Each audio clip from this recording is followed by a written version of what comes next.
Salut tout le monde, c'est Dryden King et on se retrouve aujourd'hui pour une nouvelle vidéo dans laquelle je vais vous présenter 4 de mes séries préférées.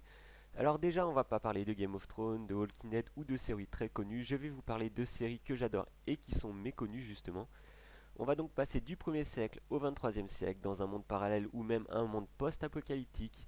Dans cette vidéo je vais essayer de vous faire kiffer mes séries et je vais essayer de, par un petit résumé, vous donner envie de les regarder. Alors allons-y et bonne vidéo à vous.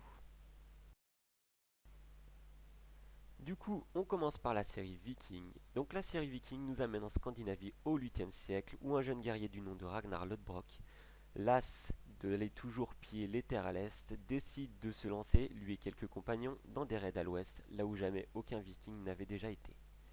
Il finit par trouver les terres de Northumbrie, en actuelle Angleterre, où il pille un monastère et revient en héros dans sa petite ville de Kattegat. De par ce raid, Ragnar gagne en notoriété et finit par grimper les échelons de la société viking en devenant jarl, puis en devenant roi. In the name of God, who are you? Who are these strangers? Where do they come from, these pagans? Look! We bought more gold and silver than you and I have ever seen before. We did it, brother. Vous suivrez aussi un scénario basé sur la mythologie nordique qui sera mise à mal par le christianisme, nouvelle religion découverte grâce aux conquêtes de Ragnar. Dans cette série, vous suivrez la vie de Ragnar, sa femme Lagertha, son ami Floki, son frère Rollo, puis de ses 5 fils, Bjorn, Jubé, Hvitserk, Ivar et Sigurd. À travers leurs conquêtes en Norvège, leur aide en Europe, allant même jusqu'à piller la ville de Paris, ou même à travers leurs explorations les menant de France jusqu'en Sicile, de l'Islande jusqu'à la Russie. Bref, en 6 saisons, je pense que vous avez largement de quoi vous mettre sous la dent.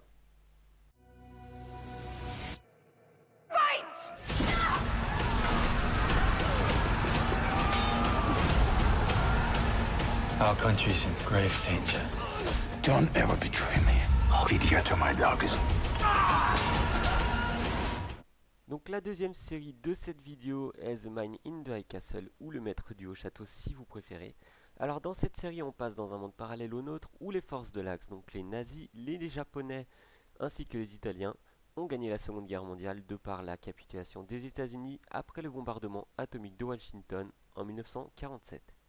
Après la capitulation des États-Unis, le pays est coupé en 3 parties, donc à l'ouest les territoires pacifiques japonais sous contrôle nippon, au centre une zone neutre, une zone tampon entre les deux superpuissances, et à l'est on a le Grand Reich nazi. Donc voilà pour l'état du monde dans la dimension dans laquelle se déroule cette série. A noter que vous pouvez aussi voir sur cette carte que les nazis et les japonais se sont pas mal étendus ailleurs dans le monde, mais bref, revenons-en à nos moutons. The man in the high castle. High Castle. Who is he? The man who can change the world. They look real. They look real because they are real. They can't be.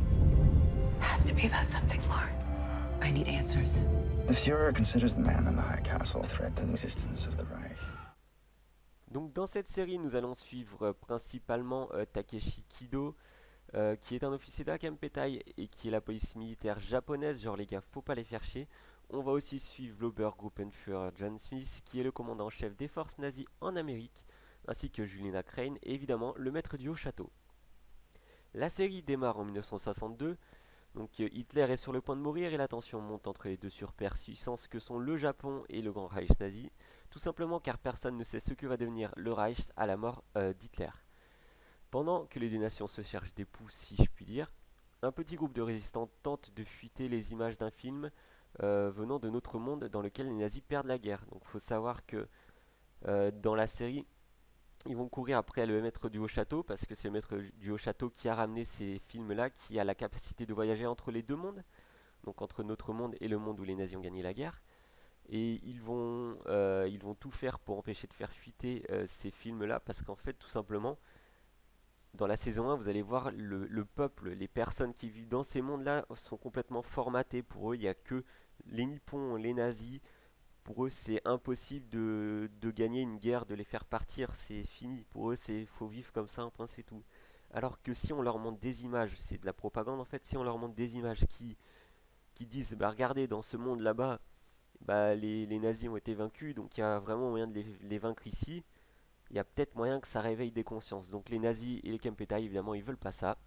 Donc ils vont courir après les personnes qui veulent diffuser ces films et les personnes qui ont la capacité de voyager à travers les deux mondes. Donc cette série elle nous fait réfléchir sur l'idéologie nazie, idéologie nazie et nippone à l'époque de la Seconde Guerre mondiale, et donc après, vu que c'est après dans cette série. Elle met à mal l'idéologie vis-à-vis même de certains personnages. Par exemple, Gruppenführer Smith dans la série sera lui-même victime de sa propre idéologie, mais je vous laisserai regarder la série pour savoir pourquoi. Donc franchement, si vous aimez les mondes parallèles, les énigmes, des histoires bien ficelées qui finissent toutes par se rejoindre, je ne peux que vous conseiller cette série, dont la 4e saison et dernière saison est disponible sur Amazon Prime. Et maintenant passons à la prochaine série. To breathe alone.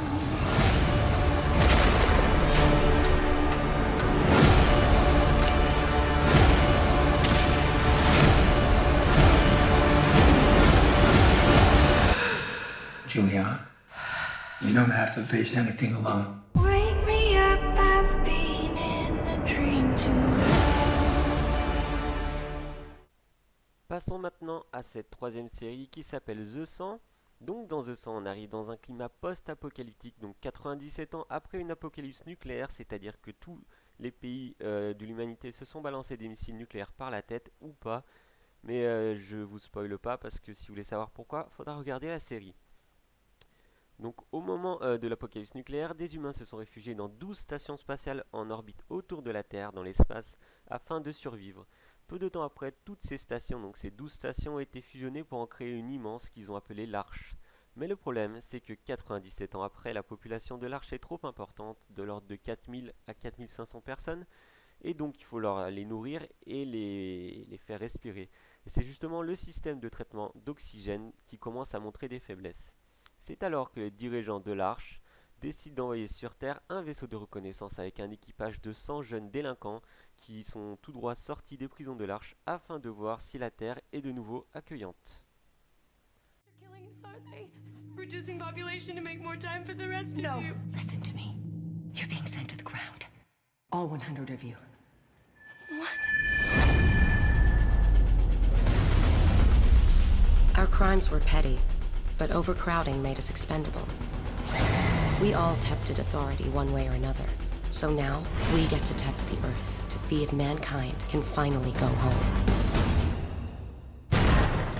What was that? That was the atmosphere. Earth.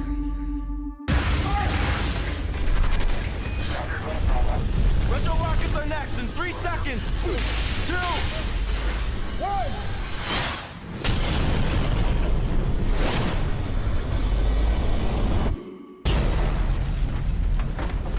Stop! The air could be toxic. If the air's toxic, we're all dead anyway.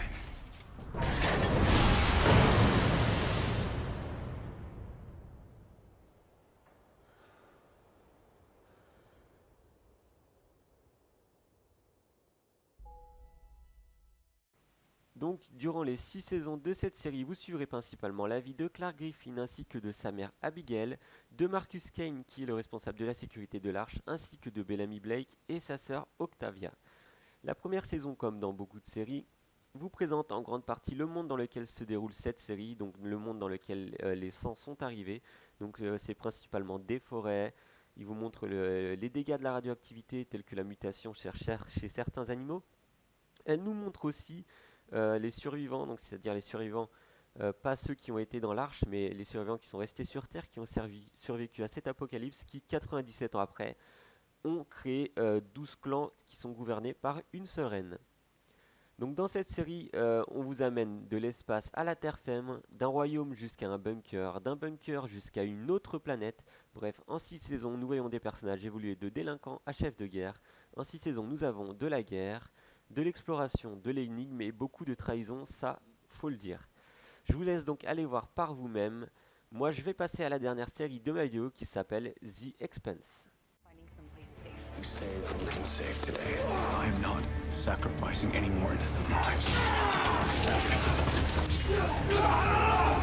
Decisions you face just whittle you down piece by piece. I will shoot the next person who touches this man! We can't kill our own people. I'm trying to save them. Justice and vengeance are not the same thing. To me, they are. They're calling her a Sky Ripper. Death from above. I'm so proud. I can help you do what your mother never could. What Antari never could. Et donc maintenant on passe à la quatrième et dernière série de cette vidéo, donc qui s'appelle The Expanse. The Expanse, déjà c'est une série science-fiction au début produite par Sci-Fi et ensuite sauvée par Amazon Prime. Donc cette série elle se passe 200 ans dans le futur, donc en l'an 2200, dans le système solaire qui a été entièrement colonisé. Donc deux factions qui sont les Nations Unies de la Terre et la République du Congrès martien sont en guerre froide. À compter que une autre faction, donc l'Alliance des planètes extérieures, donc une alliance représentant l'ensemble des planètes et des stations se trouvant dans la ceinture d'astéroïdes, et bien cette faction elle a bien du mal à s'imposer face aux deux grandes puissances que sont la Terre et Mars. Tout commence dans un vaisseau d'extraction de glace qui se nomme le Canterbury et dont le second du capitaine est James Holden. Retenez bien James Holden parce que ce gars va être vraiment très important dans toute la série. Donc il faut savoir que les stations de la ceinture, elles sont dépendantes des vaisseaux d'extraction. Parce que les vaisseaux d'extraction, ça extrait de la glace. La glace, ça fait de l'eau. Et l'eau, ça va directement dans les stations de la ceinture. Évidemment, vous savez très bien que l'eau, c'est la vie. Donc, si on veut que les habitants survivent dans la ceinture, il faut leur emmener de l'eau. Les choses s'enveniment quand le Canterbury décide de répondre à un signal SOS et se rend sur place. Le vaisseau en détresse se nomme le Scopuli. Il est décidé que Holden, donc le second du Canterbury, ainsi que Naomi Nagata, donc le médecin, enfin la médecin, infirmière ou je sais pas, Chet Garvey, Alex Kamal qui sont les pilotes, ainsi que Amos Burton qui est un ingénieur du Canterbury, sont envoyés en reconnaissance à bord d'une navette. Donc ils se rapprochent du Scopuli, ils voient que le Scopuli est vraiment bien amoché, détruit, ils ne voient pas vraiment de survivants, ils voient des corps volés dans l'espace. Et tout d'un coup, il y a un vaisseau non identifié, donc on ne sait pas qui il est, un vaisseau noir, sans aucun marquage. Alex Kamal, qui lui a fait partie de l'armée martienne plus tôt auparavant dans sa vie, pense que c'est un vaisseau martien. Et ce vaisseau, il arrive, il tire deux torpilles qui passent juste devant la navette, c'est bien stylé dans la scène, et qui vont exploser le Canterbury. Donc cet incident, il va vraiment mettre le feu aux poudres, parce que vous savez très bien que l'alliance ceinturienne qui tente de s'imposer face aux deux puissances, elle n'est pas vraiment contente quand elle apprend que le Canterbury a été détruit. Le Canterbury, c'est le vaisseau qui va leur donner de l'eau. Ils sont vraiment dépendants de ces vaisseaux. Il y a un vaisseau non identifié, donc pour eux c'est soit terrien, soit martien, qui arrive et qui l'explose. Donc eux, ils se disent vraiment, va falloir qu'on fasse quelque chose. Donc déjà, ça va partir. Dès le premier épisode, ça va un peu mettre le feu aux poudres au niveau ceinture Terre-Mars. Donc pendant ce temps-là, sur Cérès, qui est une planète de la ceinture d'astéroïdes, un détective qui s'appelle Joe Miller, qui bosse pour Square Enix, qui est une sorte de police, société police, je sais pas, j'ai pas trop compris en fait dedans. Mais en tout cas, c'est vraiment la police sur Cérès. Donc il est chargé d'une mission qui lui est donnée par Jules Pierre Marot, qui est un très riche dirigeant d'entreprise de transport.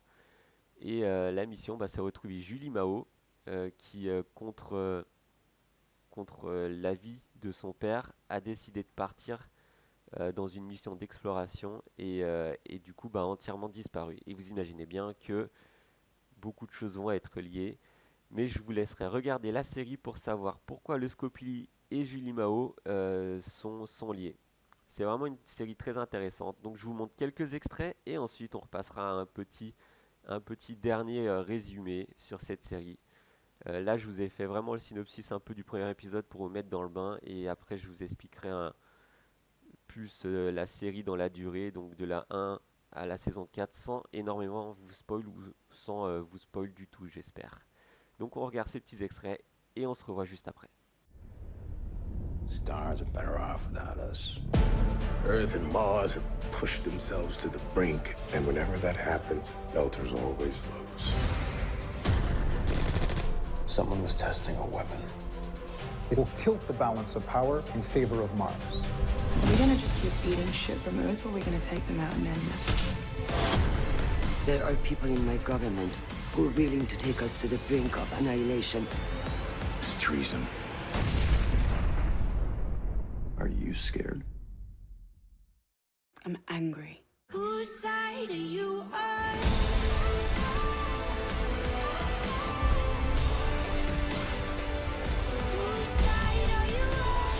None of us know what we're dealing with here. I ain't sitting this one out. Rocinante is ready to roll. Bombs away. I always wanted to say that. I was third in command of a crappy ice hauler, and now I'm leading a space station assault.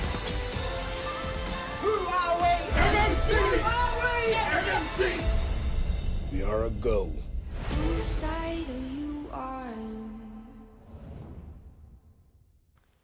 Donc si vous aimez la politique, le space opéra, l'exploration, la science-fiction, je vous conseille vraiment de regarder cette série, donc The Expanse, je vous le redis. Vous pourriez la trouver, vous pourrez la trouver pardon, sur Amazon Prime, de la saison 1 à la 4. Alors, je pense qu'il y a vraiment de la 1 à la 4 sur Amazon Prime.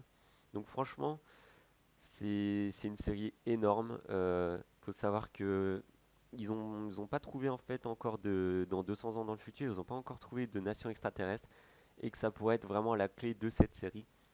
Donc je vous dis vraiment, de la saison 1 à la 4, il y a un monde entre les deux. C'est vraiment une série. Au bout de la saison 3, on commence à tourner rond, à se dire ouais, ces nations-là, elles font ci, elles font ça. Mais que à la fin de l'épisode, à la fin pardon, de la saison 3, on se dit ah ouais, en fait, la saison 4, ça n'a pas tourné en rond. Il y a un événement vraiment immense qui fait que on se dit vraiment non, la saison 4, ça n'a pas tourné en rond, ça va vraiment être très intéressant. Donc en fait, 1, 2, 3, au début la 1 elle est bien, la 2 elle est pas mal, la 3 ça décélère un peu, fin de saison 3, on se dit là ça va vraiment relancer. Donc je vous ai parlé de 3 séries que j'adore beaucoup, qui sont méconnues, mais bon, faut savoir que dans cette vidéo, je vous parle pas d'autres séries que j'aime beaucoup, qui sont beaucoup plus connues, du genre The Mandalorian, Game of Thrones et tout ça. Mais je vous parle pas aussi de d'autres séries qui sont méconnues, que j'ai trouvé moins importantes à expliquer. Donc je vais pouvoir vous conseiller aussi de regarder une série qui s'appelle Perdu dans l'espace, la saison 1 et la saison 2, qui se passe vraiment dans l'espace. C'est vraiment une épopée aussi, j'adore cette série. Et une autre série qui s'appelle Projet Blue Book, donc là c'est vraiment terrestre. Et Projet Blue Book, c'est 2 enquêteurs qui bossent pour l'US Army sur des apparitions d'OVNI dans les années 60. C'est une histoire vraie en fait. Ça suit le docteur Inek et le capitaine, je ne sais plus son nom. Mais je vous laisse regarder la série, franchement. Ces 2 séries, elles valent le coup, surtout en période de confinement. Donc n'hésitez pas à lâcher un like et un abonnement. Mettez aussi des commentaires, dites-moi les séries que vous regardez, si vous connaissez certaines séries. Dites-moi aussi, proposez-moi des séries science-fiction que je ne connais peut-être pas en commentaire. Vraiment ça pourrait m'aider parce que je commence vraiment à tourner en rond en cette période de confinement. Les séries elles arrivent vraiment au compte-gouttes. Sur les plateformes de streaming de type Netflix et tout ça, vraiment il y a des épisodes qui arrivent pas, je ne sais pas pourquoi, qui arrivent pas en temps et en heure prévus. Donc voilà, vraiment sauvez-moi la vie, marquez en commentaire les séries que vous regardez. Et je vous conseille vraiment d'aller regarder ces séries, vous en avez pour pas mal d'heures. Et je vous souhaite vraiment bon courage en cette période de confinement et de bonnes games à tous.